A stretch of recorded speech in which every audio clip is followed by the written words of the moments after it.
ಸುಮನ ಸಾಧಕ ಪ್ರಶಸ್ತಿ 2026.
ಸುಮನ ಸಾಧಕ ಪ್ರಶಸ್ತಿಗಳ ಈ ವಿತರಣೆಯ ಸಮಾರಂಭದಲ್ಲಿ ವೇದಿಕೆ ಮೇಲೆ ಆಸೀನರಾಗಿರುವಂಥ ಸುಮನ ಸಂಸ್ಥೆಯ ಎಲ್ಲ ಅದರ ಮುಖ್ಯ ಗಣ್ಯರೇ ಮತ್ತು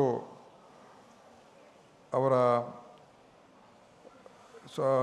ಆಂಧ್ರದಿಂದ ಹೈದರಾಬಾದಿಂದ ಬಂದಿರತಕ್ಕಂಥ ಅವರ ಹೆಸರು ಸುಮನ್ ದುಡಿ ಅಲ್ವಾ?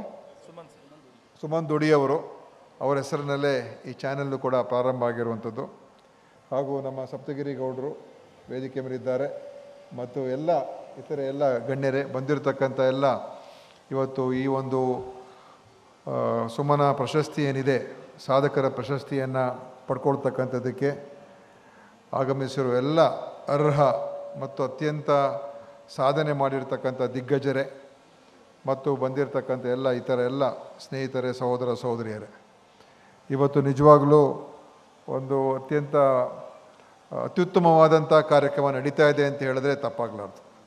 ಅದಕ್ಕೆ ನಾನು ಸುಮನ ಚಾನೆಲ್ನವರಿಗೆ, ಆ ಒಂದು ಸಂಸ್ಥೆಯವರಿಗೆ ನನ್ನ ಹೃತ್ಪೂರ್ವಕವಾದಂಥ ಅಭಿನಂದನೆಗಳನ್ನು ಸಲ್ಲಿಸ್ತಾ ಇದ್ದೇನೆ. ಇವತ್ತು ಅವರು ಬಹಳಷ್ಟು ಜನ ನಾನು ಈಗಾಗಲೇ ನೋಡಿದೆ, ಯಾಕಂದರೆ ಅನೇಕ ಕಾರ್ಯಕ್ರಮಗಳನ್ನ ನಾವು ಸಾಧಕರನ್ನು ಇಂಥ ಕಾರ್ಯಕ್ರಮಗಳನ್ನು ಕೆಲವು ಕಡೆ ಎಲ್ಲ ಹೋಗ್ತಾ ಇರ್ತೀವಿ. ಅಲ್ಲಿ ಯಾರಿಗೆ ಸನ್ಮಾನ ಮಾಡ್ತಾ ಇರ್ತಾರೆ ಅವ್ರಿಗೆ ಆ ಸನ್ಮಾನ ಅರ್ಹತೆ ಇದೆಯೋ ಇಲ್ವೋ ನಮಗೂ ಕೂಡ ಅನುಮಾನ ಇರ್ತದೆ. ಆದರೆ ಇಲ್ಲಿ ಯಾರ್ಯಾರಿಗೆ ಸನ್ಮಾನ ಸ್ವೀಕೃತ ಆಗ್ತಾ ಇರುವಂಥ ಜನ ನೋಡಿದಾಗ ನಿಜವಾಗಲೂ ಪ್ರತಿಯೊಬ್ಬರು ಕೂಡ ತಮ್ಮ ಕ್ಷೇತ್ರದಲ್ಲಿ ಭಾಳ ಉತ್ತಮವಾದಂಥ ಸಾಧನೆ ಮತ್ತು ಹೆಸರನ್ನು ಮಾಡಿರ್ತಕ್ಕಂಥವ್ರನ್ನ ಹುಡುಕಿ ಮಾಡಿರುವಂಥದ್ದು ಅವರ ಒಂದು ಏನು ಬದ್ಧತೆ ಇದೆ ಅದು ತೋರಿಸ್ತಾ ಇದೆ. ಮತ್ತು ಆ ಒಂದು ಈ ಪ್ರಶಸ್ತಿಗೂ ಕೂಡ ಒಂದು ಮೆರುಗು ಸಿಗ್ತದೆ. ಯಾಕೆಂದರೆ ಒಳ್ಳೆಯವರಿಗೆ ಪ್ರಶಸ್ತಿ ಸಿಕ್ಕಿದಾಗ ಮತ್ತು ಅದರಲ್ಲಿ ಯಾರ್ಯಾರಿಗೆ ನಿಜವಾದ ಅನೇಕ ಜನರಿಗೆ ಹೆಸರುವಾಸಿಯಾಗಿರುವಂಥವ್ರು ಇದ್ದಾರೆ. ಅದರ ಜೊತೆಯಲ್ಲಿ ಅನೇಕ ಜನ ನಮ್ಗೆ ಗೊತ್ತಿಲ್ಲದೇ ಇರೋರು, ಆದರೆ ಅವರ ಕ್ಷೇತ್ರಗಳಲ್ಲಿ ಫ್ರಂಟ್ಲೈನ್ ವರ್ಕರ್ಸ್ ಇರ್ಬೋದು, ಕೃಷಿ ಕ್ಷೇತ್ರ ಇರ್ಬೋದು, ಬೇರೆ ಬೇರೆ ಪರಿಸರ ಕ್ಷೇತ್ರ ಇರ್ಬೋದು, ಮಾಧ್ಯಮ ಕ್ಷೇತ್ರ ಇರ್ಬೋದು, ಸಾಂಸ್ಕೃತಿಕ ಕ್ಷೇತ್ರ, ಸಮಾಜ ಸೇವೆ, ಅದರ ಅನೇಕ ಜನ ನಮಗೆ ಗೊತ್ತಿರೋದಿಲ್ಲ, ಅವರ ಸಾಧನೆ ಏನು ಅಂತ ಗೊತ್ತಿರೋದಿಲ್ಲ ಅಥವಾ ಹೆಚ್ಚು ಮಾಹಿತಿ ನಮಗಿರೋದಿಲ್ಲ. ಆದರೆ ಅಂಥವ್ರನ್ನೆಲ್ಲ ಹುಡುಕಿ ಅವರು ಗುರುತಿಸಿ ಬಹಳ ಒಂದು ಪಾರದರ್ಶಕವಾಗಿ ಅವ್ರನ್ನ ಆಯ್ಕೆ ಮಾಡಿ ಇವತ್ತು ಸನ್ಮಾನ ಮಾಡ್ತಾ ಇದ್ದಾರಲ್ಲ, ನಿಜವಾಗ್ಲೂ ಕೂಡ ಅಂಥ ಒಂದು ಕೆಲಸ ಮಾಡ್ತಕ್ಕಂಥವ್ರಿಗೆ ದೊಡ್ಡ ಒಂದು ದಿನ ಆಗತ್ತೆ ಇವತ್ತು. ಯಾಕಂದರೆ ಎಲ್ರಿಗೂ ಕೂಡ ನಾವೆಲ್ಲರೂ ಅನೇಕ ಜನರಿಗೆ ರೆಕಗ್ನಿಷನ್ ಬೇಕು ಅಂತಲೇ ಕೆಲಸ ಮಾಡಲ್ಲ. ಅವರು ತಮ್ಮ ಒಂದು ಇಚ್ಛೆ ಅನುಸಾರ ತಮ್ಮ ಒಂದು ವೈಯಕ್ತಿಕವಾದಂಥ ಆಸಕ್ತಿಯಿಂದ ಅವರು ಕೆಲಸ ಮಾಡ್ತಾಯಿರ್ತಾರೆ. ಎಲ್ಲರೂ ಕೂಡ ರೆಕಗ್ನಿಷನ್ನೇ ಬೇಕು ಅಂತ ಕೆಲಸ ಮಾಡಲ್ಲ. ಆದರೆ ರೆಕಗ್ನಿಷನ್ ಸಿಕ್ಕಿದಾಗ ಅದು ಖುಷಿ ತಂದೇ ತರ್ತದೆ. ಅದು ರೆಕಗ್ನಿಷನ್ ಬಯಸೋರ್ಗೂ ಕೂಡ ತಂದೆ ತರ್ತದೆ, ರೆಕಗ್ನಿಷನ್ ಬಯಸದೇ ಇರೋರು ಕೂಡ ಆ ಖುಷಿ ಬಂದೇ ಬರ್ತದೆ. ಯಾಕೆಂದರೆ ನಮ್ಮನ್ನು ಗುರುಸಿದ್ರಲ್ಲಪ್ಪ, ಸಮಾಜ ನಮ್ಮ ಕಡೆ ಗೊತ್ತಾಗಿದೆಯಲ್ಲ, ನೋಡಿದ್ದಾರಲ್ಲ ಅಂತ ಅನಿಸುವಂಥದ್ದು. ಸೊ ಅದು ಇವತ್ತು ನನಗನ್ಸುವಂಥದ್ದು ಇವತ್ತು ಸುಮನ ಅವರು ಮಾಡಿದ್ದಾರೆ. ಅದಕ್ಕೆ ಅವರು ಇವತ್ತಿಗಾಗಲೇ ನಾವು ಜಸ್ಟ್ ಈಗ ನನಗೆ ಅಷ್ಟು ಗೊತ್ತಿರಲಿಲ್ಲ, ಈಗ ತಾನೇ ಅವರ ಒಂದು ಪ್ರೆಸೆಂಟೇಷನ್ ಯನ್ನು ನೋಡಿದಾಗ ಎಷ್ಟು ದೊಡ್ಡ ಮಟ್ಟದಲ್ಲಿ ಅವರು ಬೆಳೆದಿದ್ದಾರೆ ತಮಿಳುನಾಡು ಮತ್ತು ಆಂಧ್ರ ತೆಲಂಗಾಣದಲ್ಲಿ. ಅದೇ ರೀತಿ ಇವತ್ತು ಅವರು ಕರ್ನಾಟಕಕ್ಕೆ ಹೆಜ್ಜೆ ಪಾದಾರ್ಪಣೆ ಮಾಡಿದ್ದಾರೆ ಮತ್ತು ಕರ್ನಾಟಕದಲ್ಲಿ ಅವರ ಏನೇನು ಅಲ್ಲಿ ಮಾಡಿರ್ತಕ್ಕಂಥ ಇಲ್ಲಿಗೂ ಕೂಡ ತೆಗೆದುಕೊಂಡು ಬರ್ತಾ ಇರತಕ್ಕಂಥದ್ದು ಭಾಳ ಸಂತೋಷ. ಸೊ ಸುಮನ ಅವರು ಇವತ್ತು ಅನೇಕ ಅವರು ರಾಜಕೀಯ ಮತ್ತು ಕ್ರೀಡೆ ಮತ್ತು ವ್ಯವಹಾರ ಮತ್ತು ಬೇರೆ ಬೇರೆ ಹಲವಾರು ಕ್ಷೇತ್ರಗಳ ಮತ್ತು ಎಂಟರ್ಟೈನ್ಮೆಂಟ್ ಇದೆಲ್ಲವನ್ನು ಕೂಡ ಅವರು ತಮ್ಮ ಒಂದು ಡಿಜಿಟಲ್ ಮತ್ತು ಟಿ ವಿಗಳ ಮುಖಾಂತರ ಅವರು ತರ್ತಾ ಇರುವಂಥದ್ದು ಖಂಡಿತವಾಗಿಯೂ ಭಾಳ ಸಂತೋಷ. ಆದರೆ ಭಾಳ ಕಾಂಪಿಟೇಟಿವ್ ಕೂಡ ಇದೆ. ಭಾಳಷ್ಟು ಇವತ್ತು ಜನರಿಗೆ ಏನು ನೋಡಬೇಕು, ಏನು ನೋಡಬಾರ್ದು, ಏನು ಬಿಡಬೇಕು ಅದೇ ಗೊತ್ತಾಗ್ತದೆ. ಅದರಲ್ಲೇ ಅರ್ಧ ಸಮಯ ನಾವು ವ್ಯರ್ಥ ಮಾಡಿಬಿಡ್ತೀವಿ. ಒಂದು 50 ಚಾನಲನ್ನು ಯಾವ್ದು ನೋಡಬೇಕು ಅಂತಂದ್ರಲ್ಲೇ ಒಂದು ಅರ್ಧ 1 ಗಂಟೆ ಹೊರಟೋಗಿರ್ತದೆ. ಆ ಸಮಸ್ಯೆ ಇವತ್ತು ಎಕ್ಸೆಸ್ ಆಗೋಗಿರುವಂಥ ಒಂದು ಯುಗ ಇದು. ಈ ಡಿಜಿಟಲ್ ರೆವಲ್ಯೂಷನ್ ಆದಮೇಲೆ ಕಳೆದ 30 ವರ್ಷದಲ್ಲಿ ಏನು ನಾವು ಅಂದ್ಕೊಂಡಿರ್ತಕ್ಕಂಥ ಜಗತ್ತು ಎಷ್ಟು ವೇಗವಾಗಿ ಬದಲಾವಣೆ ಆಗಿದೆ ಅಂತ ಹೇಳಿದ್ರೆ ಅದರ ಪರಿಣಾಮ ಏನು ಅಂತಲೇ ಇವಾಗ ನಾವು ಅರ್ಥ ಮಾಡ್ಕೊಳ್ಳುವಂಥದ್ದು ಆಗ್ತಾಯಿದೆ. ಇವತ್ತು ನಾವು ಮೊನ್ನೆ ನೋಡಿರ್ಬೋದು, ನೀವು CM ಅವರು ಹೇಳಿದ್ರು ಮಕ್ಕಳ ಮೇಲೆ ಆಗ್ತಾ ಇರುವಂಥ ಪರಿಣಾಮ ಏನು, ಡಿಜಿಟಲ್ ಅಡಿಕ್ಷನ್ ಆಗ್ತಾ ಇರುವಂಥದ್ದು, ಮಾನಸಿಕ ಒಂದು ಇದಕ್ಕೆ ಹೋಗ್ತಾ ಇರುವಂಥದ್ದು. ಅದಕ್ಕೆ ಇವತ್ತು ಅದರ ಇಂಪ್ಯಾಕ್ಟ್ ಏನು ಅಂತ ನಮ್ಗೆ ಅಸೆಸ್ ಮಾಡೋಕ್ಕೆ ಸಮಯ ಸಿಕ್ಕಲಿಲ್ಲ, ಯಾಕಂದರೆ ಅಷ್ಟು ವೇಗವಾಗಿ ಈ ಡಿಜಿಟಲ್ ರೆವಲ್ಯೂಷನ್ ಆಗೋಗಿದೆ. ಈಗ ಎಲ್ಲ ಕಡೆ ಇದರ ಇಂಪ್ಯಾಕ್ಟನ್ನು ಅಸೆಸ್ ಮಾಡ್ತಾ ಇರ್ತಕ್ಕಂಥದ್ದು. ನಮ್ಮಲ್ಲೂ ಕೂಡ ಡಿಜಿಟಲ್ ಪಾಲಿಸಿಯನ್ನು ಇವತ್ತು ನಾನು ಒಂದು ಡ್ರಾಫ್ಟ್ ಪಾಲಿಸಿಯನ್ನು ಹೊರಗೆ ತಂದಿದ್ದೇವೆ. ಹೇಗೆ ಶಾಲೆಗಳಲ್ಲಿ ಶಿಕ್ಷಕರು ಇದ್ರ ಬಗ್ಗೆ ತಿಳ್ಕೋಬೇಕು, ಪೋಷಕರು ಯಾವ ಥರ ತಿಳ್ಕೋಬೇಕು, ಏನೇನು ನಿಬಂಧನೆಗಳಾಗಬೇಕು ಅಂತ ಈ ಡಿಜಿಟಲ್ ರೆವಲ್ಯೂಷನನ್ನು ಖಂಡಿತ ಅದರ ಪ್ರಯೋಜನ ಇದೆ. ಆದರೆ ಅದರ ದುಷ್ಪರಿಣಾಮಗಳು ಇದ್ದೇ ಇರ್ತದೆ. ಯಾವುದೇ ಒಂದು ವ್ಯವಸ್ಥೆ ಬಂದಾಗ ಒಳ್ಳೆಯದು ಕೆಟ್ಟದ್ದು ಇದ್ದೇ ಇರ್ತದೆ. ಸೊ ಕೆಟ್ಟದ್ದನ್ನು ಹೇಗೆ ನಾವು ಅಥವಾ ದುಷ್ಪರಿಣಾಮಗಳು ಹೇಗೆ ನಾವು ಅದನ್ನು ನಿವಾರಣೆ ಮಾಡ್ಕೋಬೇಕು, ಹೇಗೆ ಅದನ್ನು ನಾವು ನಿಯಂತ್ರಣ ಮಾಡ್ಕೋಬೇಕು, ಅದ್ರ ಬಗ್ಗೆ ನಾವು ಇವತ್ತು ಖಂಡಿತ ಆಲೋಚನೆ ಮಾಡುವಂಥ ಕಾಲ ಈಗ. ನೋಡಿ, ಈಗೆಲ್ಲ ನೋಡ್ತಾ ಇದ್ದಾರೆ ಎಲ್ಲ ಕಡೆ ಬೇರೆ ಬೇರೆ ಏನು ಅಭಿವೃದ್ಧಿ ಹೊಂದಿರುವಂಥ ರಾಷ್ಟ್ರಗಳಲ್ಲಿ ಇವತ್ತು ಇದರ ಬಗ್ಗೆ ಕಂಟ್ರೋಲ್ ಮಾಡುವಂಥದ್ದು, ಸೋಷಿಯಲ್ ಮೀಡಿಯಾವನ್ನು ಬ್ಯಾನ್ ಮಾಡುವಂಥದ್ದು, ಮಕ್ಕಳಿಗೆ ಇದರಿಂದ ದೂರ ಇಡಬೇಕು ಅಂತ ಹೇಳುವಂಥದ್ದು ಇದೆಲ್ಲ ಕೂಡ ಆಗ್ತಾಯಿದೆ. ಸೊ ಇದರಲ್ಲಿ ನಾವು ಖಂಡಿತವಾಗಿಯೂ ನಾವು ಈಗ ಸುಮನದ ಬಗ್ಗೆ ನಾನೇನು ನೆಗೆಟಿವ್ ಆಗಿ ಮಾತಾಡ್ತಾ ಇಲ್ಲ. ಬೇಕು, ಒಳ್ಳೊಳ್ಳೆ ಚಾನಲ್ಗಳು ಬೇಕು, ಒಳ್ಳೆ ಸುದ್ದಿಗಳು ಹೇಳುವಂಥವ್ರು ಬೇಕು, ಒಳ್ಳೆ ಮಾಹಿತಿ ಕೊಡುವಂಥವ್ರು ಬೇಕು, ಒಳ್ಳೆ ಅದೆಲ್ಲವೂ ಕೂಡ ನಮ್ಗೆ ಅಗತ್ಯ ಇದೆ.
ಸುಮನ್ ಟಿವಿಯ ಎಲ್ಲ ವ್ಯವಸ್ಥಾಪಕ ಮತ್ತು ಅದರ ತಂಡದ ಎಲ್ಲ ಸದಸ್ಯರಿಗೆ ಮತ್ತು ಇಲ್ಲಿ ಸಾಧನೆಯನ್ನು ಮಾಡಿ ಪ್ರಶಸ್ತಿಯನ್ನು ಯಾರ್ಯಾರು ಪಡೆದಿರ್ತಕ್ಕಂಥವ್ರು ಎಲ್ರಿಗೂ ಕೂಡ ಮತ್ತೊಮ್ಮೆ ನನ್ನ ಹೃತ್ಪೂರ್ವಕವಾದಂಥ ಅಭಿನಂದನೆಗಳನ್ನು ತಿಳಿಸಿ, ಏನಿವತ್ತು ಪ್ರಶಸ್ತಿಯನ್ನು ಪ್ರದಾನ ಮಾಡ್ತಕ್ಕಂಥ ಈ ಒಂದು ಸಮಾರಂಭ ಭಾಳ ಸಂತೋಷ ತಂದಿರತಕ್ಕಂಥದ್ದು ನನಗೆ. ಯಾಕೆಂತಂದರೆ ದೊಡ್ಡ ದೊಡ್ಡ ಸಾಧನೆ ಮಾಡಿರ್ತಕ್ಕಂಥವ್ರ ಜೊತೆಗೆ ಭಾಳಷ್ಟು ಜನ ಎಳೆಮರೆ ಕಾಯಿನಂತೆ ಎಲ್ಲೋ ಒಂದು ಕಡೆ ಅವ್ರದ್ದೇ ಆದಂಥ ಒಂದು ಕ್ಷೇತ್ರದಲ್ಲಿ ಸಣ್ಣ ಸಣ್ಣ ಸಾಧನೆಗಳನ್ನು ಮಾಡಿರ್ತಕ್ಕಂಥವ್ರನ್ನು ಕೂಡ ಇವತ್ತು ಇಲ್ಲಿ ಕರೆದಿ ಈ ಒಂದು ಭಾಳ ಅರ್ಥಪೂರ್ಣವಾಗಿರ್ತಕ್ಕಂಥ ಒಂದು ವೇದಿಕೆ ಮೇಲೆ ಅವರೆಲ್ಲರಿಗೂ ಕೂಡ ಪ್ರಶಸ್ತಿಯನ್ನು ಪ್ರದಾನ ಮಾಡ್ತಕ್ಕಂಥ ಕೆಲಸವನ್ನು ಸುಮನ್ ಟಿ ವಿನವರು ಇವತ್ತು ಮಾಡ್ತಾ ಇರ್ತಕ್ಕಂಥದ್ದು. ಪ್ರಶಸ್ತಿ ಅನ್ನೋದು ಬರೀ ಒಂದು ಅಥವಾ ಒಂದು ಸಾಧನೆ ಅಂತಕ್ಕನ್ನೋದು ಬರೀ ಒಂದು ಪದ ಅಲ್ಲ, ಅದು ಒಂದು ಮನೋಭಾವ. ಆ ಮನೋಭಾವವನ್ನು ಬೆಳೆಸ್ತಕ್ಕಂಥ ಕೆಲಸವನ್ನು ಈ ರೀತಿ ಕಾರ್ಯಕ್ರಮಗಳ ಮೂಲಕ ನಡೆಯುತ್ತೆ. ಎಲ್ಲರೂ ಕೂಡ ಈ ಮನೋಭಾವವನ್ನು ಬೆಳೆಸ್ಕೋಬೇಕು. ಬರೀ ಒಂದು ಯಾರೇ ಒಬ್ಬರು ಸಾಧನೆ ಮಾಡ್ತಕ್ಕಂಥವ್ರಿಗೆ ಪ್ರಶಸ್ತಿ ಕೊಟ್ಟಾಗ ಬೇರೆಯವರಿಗೆ ಎಷ್ಟೋ ಜನಕ್ಕೆ ಅದು ಪ್ರೇರಣೆಯನ್ನು ಕೊಡ್ತಕ್ಕಂಥದ್ದಾಗ್ತದೆ. ಗುರುರಾಜ್ ಅವ್ರು ಮಾತಾಡಬೇಕಾದ್ರೆ ಹೇಳಿದ್ರು, ನಮ್ಮಂಥವ್ರಿಗಿನ್ನ ಯಾರು ಬಡ್ಡಿಂಗ್ ಇರ್ತಾರೆ, ಇವಾಗ ಚಿಗುರ್ತಾ ಇರ್ತಾರೆ ಅಂಥವ್ರಿಗೆ ಕೊಡಿ ಅಂತ. ಅಂಥವ್ರ ಜೊತೆಗೆ ನಿಮ್ಮಂಥವ್ರಿಗೂ ಕೂಡ ಕೊಟ್ಟಾಗ ಭಾಳಷ್ಟು ಜನ ಯಾರು ಸೇವೆ ಮಾಡಬೇಕು ಅನ್ನೋ ಒಂದು ಮನಸ್ಥಿತಿಯನ್ನು ಉಳ್ಕೊಂಡಿರ್ತಾರೆ, ಅವ್ರಿಗೆ ಅದು ಭಾಳ ಪ್ರೇರಣೆ ಸಿಗ್ತಕ್ಕಂಥದ್ದಾಗ್ತದೆ. ಹಾಗಾಗಿ ಈ ರೀತಿ ಕಾರ್ಯಕ್ರಮಗಳು ತುಂಬ ಅರ್ಥಪೂರ್ಣ. ಮತ್ತು ಈ ರೀತಿ ಪ್ರಶಸ್ತಿಯನ್ನು ಪಡೆದಿರ್ತಕ್ಕಂಥವ್ರು ಎಲ್ರಿಗೂ ಕೂಡ ಅವ್ರ ಒಂದು ರೆಕಗ್ನಿಷನ್ ಜೊತೆಗೆ ಒಂದು ರೆಸ್ಪಾನ್ಸಿಬಿಲಿಟಿ ಕೂಡ ಬರ್ತದೆ. ಅವರು ಮುಂದಿನ ಪೀಳಿಗೆಗೆ ಹೇಗೆ ತಮ್ಮ ಜೀವನವನ್ನು ಹೊರಗಡೆ ತೋರಿಸ್ತಕ್ಕಂಥ ಕೆಲಸವನ್ನು ಅವ್ರು ಏನು ಮಾಡಿದ್ದಾರೆ, ಎಲ್ರಿಗೂ ಆ ಒಂದು ಪ್ರೇರಣೆ ಸಿಗಲಿ ಅಂತ ಹೇಳ್ತಾ, ಇವತ್ತು ಈ ಕಾರ್ಯಕ್ರಮವನ್ನು ಆಯೋಜನೆ ಮಾಡಿರ್ತಕ್ಕಂಥ ಸುಮನ್ ಟಿ ವಿ ಮತ್ತು ಅವರ ಇಡೀ ತಂಡಕ್ಕೆ ನಾನು ಮತ್ತೊಮ್ಮೆ ಹೃತ್ಪೂರ್ವಕವಾದಂಥ ಧನ್ಯವಾದಗಳು ಮತ್ತು ಅಭಿನಂದನೆಗಳನ್ನು ತಿಳಿಸಿ, ನನಗೂ ಕೂಡ ಇವತ್ತು ಈ ಕಾರ್ಯಕ್ರಮಕ್ಕೆ ಬರೆದು ನನಗೆ ಗೌರವವನ್ನು ಸಲ್ಲಿಸಿರ್ತದ್ದಕ್ಕೆ ನಾನು ಹೃತ್ಪೂರ್ವಕವಾದಂಥ ಧನ್ಯವಾದಗಳನ್ನು ಮತ್ತೊಮ್ಮೆ ತಿಳಿಸಿ ನನ್ನ ಮಾತುಗಳಿಗೆ ವಿರಾಮವನ್ನು ಹೇಳ್ತೀನಿ. ನಮಸ್ಕಾರ.